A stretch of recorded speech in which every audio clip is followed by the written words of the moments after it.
Yapmayı da yalnızım, karada açarım, kara saçım sanacağım, geceden geldim.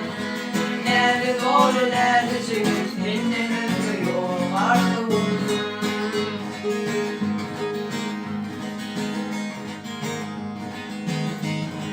Düştü giyin elime, ay yalkımı, nura çay vakti altımı.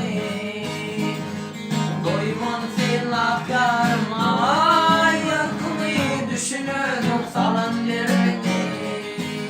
Karıştırma geliyor, yürek durman var ya.